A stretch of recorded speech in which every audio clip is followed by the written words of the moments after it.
அவனை மறைச்சிட்ட நகரு நீ. அப்படியா? அந்த பெண்ணுக்கு என்ன தேவையோ கேட்டாயா? கேட்டேன் அரசே. அவள் ஒன்றும் கூறவில்லை. உங்களிடம் தான் நீதி கேட்டு வந்துள்ளார். நீதி கேட்க வந்திருக்கிறாளா? சரி, அந்த பெண்ணை உடனே அனுப்பு. சொல்லலாம். பெண்ணே, அழுத கண்களோடும் தலைவிரி கோலத்தோடும் என்னை காண வந்த காரணம் என்ன? உனக்கு என்ன வேண்டும்? ஆராயாமல் நீதி வழங்கிய மன்னனே, என்னையா யார் என்று கேட்கிறாய்? சொல்கிறேன் கேள். உலகம் வியக்கும் மன்னன் ஒரு புறாவுக்கு தன் தடியை தந்த சிபி மன்னனை பற்றி அறிவாயா? போற்றும் பசுவிற்கு தன் மகனை தேர்காலில் இட்டு நீதி வழங்கிய மனுநீதி சோழனை பற்றி அறிவாயா?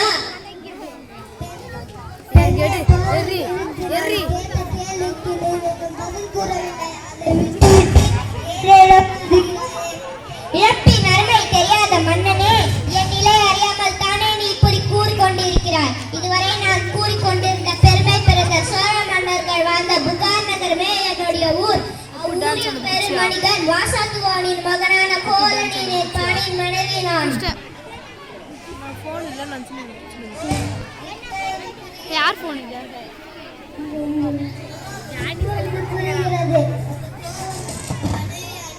போதும் மன்னா, என் கணவனை இகழ்வதற்கு என்ன தகுதி இருக்கிறது? உமக்கு ஊரினை பயனால் உன் ஊருக்கு வந்து என் காசெலும்பை விற்க வந்த என் கணவனை அநியாயமாக கொன்று விட்டாய். நீ செய்தது தகுமா? இது தர்மமா? இது நீதியா? இதுதான் நியாயமா?